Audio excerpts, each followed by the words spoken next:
बिना खुआरे आउ खूब कम इनग्रेडिएंट रे आज चलतु बनै नबा गाजर हलवा। बिना खुआरे कले मध्य मु आपनकु आज गोटे टिप्स कहिबी जा द्वारा कि आपनकर गाजर हलवा पूरा खुआ पकेला परिया टेस्टी हबो। भिडियोटी को प्रथमरु शेष पर्यंत देखिया पई आपण मानकु मोर अनुरोध रहिला। नमस्कार, जय जगन्नाथ। मु मो चैनल सीजन्स एंड बाइट्स रे आपण समस्त को स्वागत जणाउछि। ताहले चलंतु रेसिपीटी स्टार्ट करि नबा। गाजर हलवा बनिया पई देखंतु मु एठी नै जाईची गाजर आ पाखापाखी एठी मु 700 ग्राम रो गाजर नै जाईची। मु एठी ऑरेंज कलर रो गाजर नैची गाजर हलवा पई, किंतु आपन को जति लाल कलर गाजर मिलिबो ताले ताकू नेबे। सेइथरे गाजर हलवा रो कलर बहुत भलो आसी थाए। एबे आमे गाजर को भलो भाबरे चोपा छडै नबा। जेतबेले भी आपण गाजर हलवा करूछंती सदाबेले फ्रेश गाजर नेबे। बिल्कुल भी रहिथिबा गाजर किबा नरम हे जाइथिबा गाजर को बिल्कुल भी नेबे नाही, काहेकि ना ग्रेट कला बेले बहुत असुविधा हबो। सेति पई ताजा गाजर नेबे। आज आमे गाजर हलवा को पूरा पारंपरिक पद्धति रे करिबा। बिल्कुल भी सेइथरे प्रेशर कुकर यूज करिबा नाही। जेमिति आगरो करा जाय गाजर हलवा सेही परि भाबरे ग्रेट करिकि करिबा। एबे देखंतु मु नेई जाईची ग्रेटर आ तार बड़ साइज रो ग्रेट होल रे मु ताकू भलो भाबरे ग्रेट करि नेईची गाजर को। आ देखि पारुतबे आपण एटी भलो भाबरे गाजर ग्रेट ही जाईची। जदि आपण को गाजर रो फाइनली पीस दरकार ताले आपण छोटो होल रे ताकू ग्रेट करि परिबे। किंतु जदि आपण एई परि भाबरे साइज रखिबे गाजर रो ताहले देखिबे गाजर हलवा करि साला परे गाजर पीस गुडा को खाइला बेले क्रंची लागिबो, भलो लागिबो। एबे नै जिबा आमे गाजर हलवा रे पकेया पई किछि ड्राई फ्रूट्स। सेति पई देखंतु मु एठी अल्प किछि काजू आ किसमिस को नै जाईची। काजू को एठी मु फाळ करि नैची। आपण चाहिले एथिरे आलमंड मध्य पकेई पारिबे।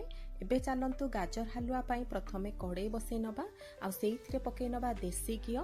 मु एठी पाखापाखी 4 छोटो चामच देसी घियो पकेई नैची। चेष्टा करिबे गाजर हलवा को देसी घियो रे करिया पई।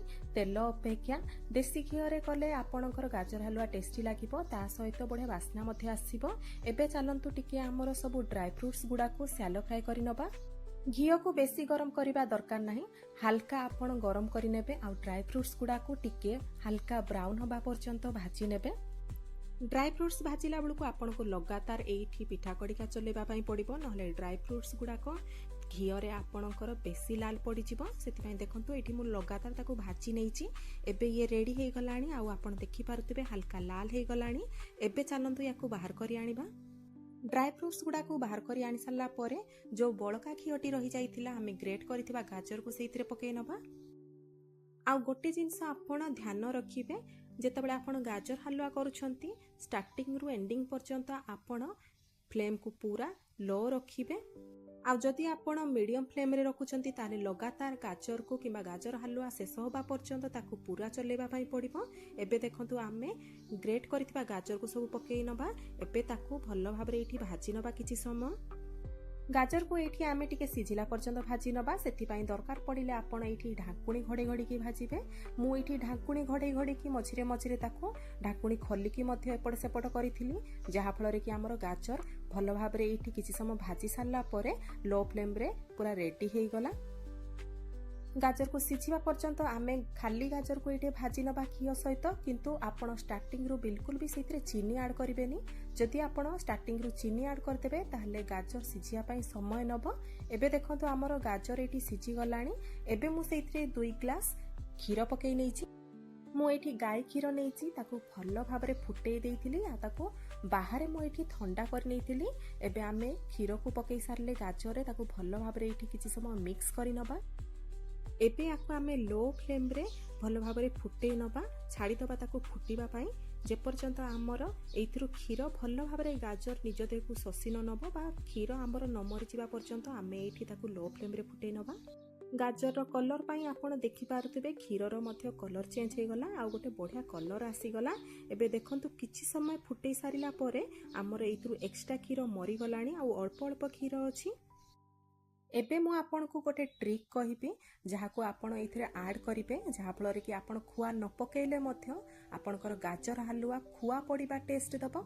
सेति पई देखंतु जो गरम खीर अछि आमे केवल गरम खीर कोनोसी डंकी साहाय्य रे 3 चम्मच एठी आमे बाहर के आनिबा। 3 ଚାମଚ ସଫିସିଏଣ୍ଟ ହେଇଯିବ ଆପଣଙ୍କର ଗାଜର ହାଲୁଆ ପାଇଁ। ଏବେ ଦେଖନ୍ତୁ ସେଇଥିରେ ମୁଁ ପକେଇ ନେଇଛି ହାଫ୍ ବଡ଼ ଚାମଚ କଷ୍ଟର୍ଡ ପାଉଡର। ଆଉ ତାକୁ ଭଲ ଭାବରେ ଏବେ କଷ୍ଟର୍ଡ ପାଉଡରକୁ କ୍ଷୀର ସହିତ ମିକ୍ସ କରି ନେବା, ଯେମିତି ବି କୌଣସି ବି ପୁରା ଲମ୍ପସ୍ ନ ରହିବ। ଧ୍ୟାନ ରଖିବେ ଭଲ ଭାବରେ ତାକୁ ଫେଣ୍ଟି ଦେବେ, ଯେମିତିକି ଆମର ନର୍ମାଲି କର୍ଣ୍ଣଫ୍ଲୋରର ସ୍ଲରି ବନାଯାଏ ସେହିପରି ଭାବରେ।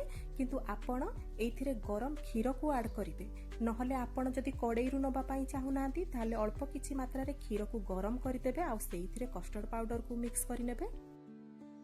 ଏବେ ଆମେ ୟାକୁ ଗାଜର ହାଲୁଆରେ ପକେଇ ନେବା, ତାକୁ ଭଲ ଭାବରେ ମିକ୍ସ କରି ନେବା। ଆପଣ ଦେଖିବେ ୟାକୁ ଆଡ୍ କରି ସାରିଲା ପରେ କିଛି ସମୟ ପରେ ଆପଣଙ୍କର ଗାଜର ହାଲୁଆ ଧୀରେ ଧୀରେ ବହଳିଆ ହେଇଯିବ, ପୁରା ଯେମିତି ଖୁଆ ପଡ଼ିଥିବା ଭଳିଆ। ଯେହେତୁ ଆମର ଗାଜର ଏଇଠି ପୁରା ପରଫେକ୍ଟଲି ସିଝି ଗଲାଣି, ଏବେ ଆମେ ସେଇଥିରେ ଚିନି ଆଡ୍ କରିପାରିବା। ମୁଁ ଏଇଠି ପାଖାପାଖି ହାଫ୍ କପ୍ ଚିନି ଆଡ୍ କରିଛି।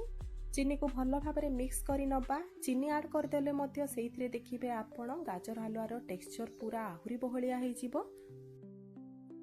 ଯେହେତୁ ଚିନି ଆଉ କଷ୍ଟର୍ଡ ପାଉଡରକୁ ଆମେ ଏଇଥିରେ ଆଡ୍ କରିଛେ ତ ଧୀରେ ଧୀରେ ସେ ବହଳିଆ ହେଇଯିବ, ସେଥିପାଇଁ ଲଗାତାର ଆମେ ଗାଜର ହାଲୁଆକୁ ଏଇଠି ପୁରା ଚଲେଇ ଚାଲିବା, ବିଲକୁଲ ବି ତାକୁ ଛାଡ଼ିବେ ନାହିଁ। ଲଗାତାର କିଛି ସମୟ ଚଲେଇଲା ପରେ ଦେଖିବେ ଯୋଉ ଏକ୍ସଟ୍ରା କ୍ଷୀରଟି ଅଛି ସେ ପୁରା ବହଳିଆ ହେଇଯିବ। ଆପଣ ଏଇ ମୋମେଣ୍ଟରେ ମଧ୍ୟ ଦେଖିପାରୁଥିବେ କ୍ଷୀର ଏଇଠି ଧୀରେ ଧୀରେ ବହଳିଆ ହେଇଗଲାଣି। ଆପଣମାନଙ୍କୁ ଏଇଠି ମୁଁ ଡଙ୍କି ସାହାଯ୍ୟରେ ଦେଖାଉଛି, ଏହିପରି ଭାବରେ ଆପଣ ଟେକ୍ସଚର ରଖିବେ ଗାଜର ହାଲୁଆକୁ। ପାଣି ବିଲକୁଲ ବି ରଖିବେ ନାହିଁ ବା କ୍ଷୀରକୁ ଆପଣ ପାଣିଆ ଏଇଠି ବିଲକୁଲ ବି ଛାଡ଼ିବେ ନାହିଁ। କ୍ଷୀରକୁ ପୁରା ଟୋଟାଲି ମାରି ନେବେ। ଯଦି ଆପଣଙ୍କର କ୍ଷୀର ମରି ନାହିଁ ତାହେଲେ ଆପଣ ଲୋ ଫ୍ଲେମ୍ରେ ତାକୁ ଏମିତି ଲଗାତାର ଚଲେଇବେ। ଦେଖନ୍ତୁ ଏଇଠି ଏକ୍ସଟ୍ରା କ୍ଷୀର ଥିଲା, ସେଥିପାଇଁ ମୁଁ ତାକୁ ଲୋ ଫ୍ଲେମ୍ରେ ଲଗାତାର ଚଲେଇ ଚାଲିଛି। ଚଲେଇଲା ବେଳେ ଆପଣ ଗୋଟେ ଜିନିଷ ନୋଟିସ୍ କରିବେ, ଧୀରେ ଧୀରେ ସମୟ ସହିତ ଗାଜର ହାଲୁଆର କଲର ମଧ୍ୟ ଗାଢ଼ ପଡ଼ିଯିବ। ଯଦି ଆପଣ ଲାଲ ଗାଜର ନେଇଥିବେ ତାହେଲେ କଲର ଆହୁରି ଭଲ ଆସିବ। ଏଇଠି ଆପଣ ଦେଖିପାରୁଥିବେ ଆମର କ୍ଷୀର ମଧ୍ୟ ମରି ଆସିଲାଣି, ସେଥିପାଇଁ ଆଉ ୟାକୁ ଚଲେଇବା କିଛି ଦରକାର ନାହିଁ। ଏବେ ଦେଖନ୍ତୁ କିଛି ସମୟ ଛାଡ଼ିଦେଲା ପରେ, ମାନେ ମୁଁ ଏଇଠି କିଛି ସମୟ ଚଲେଇ ନଥିଲି ତ ୟା ଉପରେ ଦେଖନ୍ତୁ ସର ପରିକା ପୁରା ବସିଗଲାଣି। ଯେତେବେଳେ ଆପଣ ଦେଖିବେ ଏଇପରି ଭାବରେ ସର ପରିକା ରହିଯିବ, ସେତେବେଳେ ଆପଣ ଜାଣିବେ ଗାଜର ହାଲୁଆ ପୁରା ରେଡି ହେଇଯାଇଛି। ଆପଣଙ୍କୁ ମୁଁ ଏଇଠି ସ୍ପାଚୁଲା ମାଧ୍ୟମରେ ଟିକେ ଗୋଳେଇକି ଦେଖାଉଛି। ଆପଣ ଏଇଠି ଦେଖିପାରିବେ ଯେ ସେଇଥିରେ ଆଉ ଏକ୍ସଟ୍ରା କ୍ଷୀର ବା ଏକ୍ସଟ୍ରା ପାଣି ବିଲକୁଲ ବି ନାହିଁ। ଇଏ ଆମର ରେଡି ହେଇଗଲାଣି। ଏବେ ଆମେ ସେଇଥିରେ ତା ଉପରେ ପକେଇଦବା ସବୁ ଯେତିକି ବି ଡ୍ରାଏ ଫ୍ରୁଟ୍ସ ଗୁଡାକ ଆମେ ଭାଜିଥିଲେ ଘିଅରେ, ତାକୁ ସବୁ ୟା ଉପରେ ଏବେ ପକେଇ ନବା। ଡ୍ରାଏ ଫ୍ରୁଟ୍ସକୁ ଉପରୁ ପକେଇ ସାରିଲା ପରେ ଏଇ ରେସିପିଟି ଏଇଠି କମ୍ପ୍ଲିଟ୍ ହେଇଗଲା। ଏବେ ଆମେ ଗ୍ୟାସ୍ ଫ୍ଲେମ୍କୁ ବନ୍ଦ କରିଦେବା। ଏବେ ଆପଣ ଦେଖିପାରୁଥିବେ ଆମ ଗାଜର ହାଲୁଆ କେତେ ବଢ଼ିଆ ଦେଖାଯାଉଛି। ଖୁବ୍ କମ୍ ଇନଗ୍ରିଡିଏଣ୍ଟରେ ଆପଣ ଏଇପରିକା ଗାଜର ହାଲୁଆ ପୁରା ସହଜ ଉପାୟରେ ଘରେ ବନେଇ ପାରିବେ। ସେଥିପାଇଁ ବିଲକୁଲ ବି ଆପଣଙ୍କୁ ଖୁଆ ପକେଇବା ଦରକାର ପଡ଼ିବ ନାହିଁ। କେବଳ ଆପଣ ଭଲ କଲର ତାଜା ଗାଜର ନେବେ, ଆଉ ଗାଜର ଯଦି ମିଠା ହେଇଥିବ ତାହେଲେ ବହୁତ ଭଲ କଥା। ଏବେ ଇଏ ତ ରେଡି ହେଇଗଲାଣି। ଏବେ ଗାଜର ହାଲୁଆକୁ ଆମେ ଭଲ ଭାବରେ ଏଇଠି ଗୋଟେ ଛୋଟ ଗିନାରେ ସର୍ଭ କରି ନେବା, ଆଉ ଉପରୁ ପକେଇଦବା ଆମେ ଆଉ ଟିକେ ଡ୍ରାଏ ଫ୍ରୁଟ୍ସ। ଗରମ ଗରମ ଗାଜର ହାଲୁଆ ତ ପାଟିକୁ ବହୁତ ଭଲ ଲାଗିଥାଏ, କିନ୍ତୁ ଆପଣ ଏଇଥିରୁ କିଛି ଗାଜର ହାଲୁଆ ଦେଖିବେ ଫ୍ରିଜରେ ଷ୍ଟୋର କରିଦେବେ, ଆଉ ତା ପରଦିନ ଥଣ୍ଡା ଥଣ୍ଡା ଗାଜର ହାଲୁଆ ଖାଇବେ, ବହୁତ ବଢ଼ିଆ ଲାଗିବ।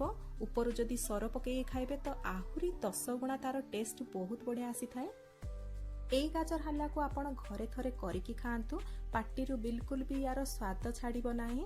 ତା ସହିତ ଏଇ ଗାଜର ଟିକେ କ୍ରଞ୍ଚି ଲାଗିବ ଆପଣଙ୍କୁ, କାହିଁକି ନା ୟାର ସାଇଜଟା ଆମେ ବଡ଼ ରଖିଥିଲେ। କ୍ରଞ୍ଚି ଗାଜର ହାଲୁଆ ବହୁତ ବଢ଼ିଆ ଲାଗେ, ସେଥିପାଇଁ ନିହାତି ଏଇ ରେସିପିଟିକୁ ଟ୍ରାଏ କରନ୍ତୁ, ନିଜେ ଖାଆନ୍ତୁ, ଘର ଲୋକଙ୍କୁ ଖୁଆନ୍ତୁ। এই ରେସିପିଟିକୁ ଟ୍ରାଏ କରିକି ମୋତେ କମେଣ୍ଟ ମାଧ୍ୟମରେ ନିହାତି ଜଣାଇବେ। ଭିଡ଼ିଓଟି ଭଲ ଲାଗିଥିଲେ ଲାଇକ୍ଟେ ନିହାତି କରିବେ। ଭିଡ଼ିଓଟି ଯଦି ପସନ୍ଦ ଆସିଥିବ ତାହେଲେ ସାଙ୍ଗସାଥି ବନ୍ଧୁବାନ୍ଧବମାନଙ୍କ ସହିତ ସେୟାର କରିବେ। ମୋ ଚ୍ୟାନେଲରେ ଯଦି ନୂଆ ଆସିଛନ୍ତି କିମ୍ବା ମୋ ଚ୍ୟାନେଲକୁ ସବସ୍କ୍ରାଇବ୍ କରିନାହାନ୍ତି ତାହେଲେ ପ୍ଲିଜ୍ ସବସ୍କ୍ରାଇବ୍ କରିନେବେ। ଫେସବୁକ୍ ପେଜ୍ରେ ଯଦି এই ଭିଡ଼ିଓଟିକୁ ଦେଖୁଛନ୍ତି ତାହେଲେ ପେଜ୍ଟିକୁ ଫଲୋ କରିନେବେ। ପୁଣି ଦେଖାହବ ଗୋଟେ ନୂଆ ରେସିପି ଭିଡ଼ିଓରେ। ନମସ୍କାର, ଜୟ ଜଗନ୍ନାଥ।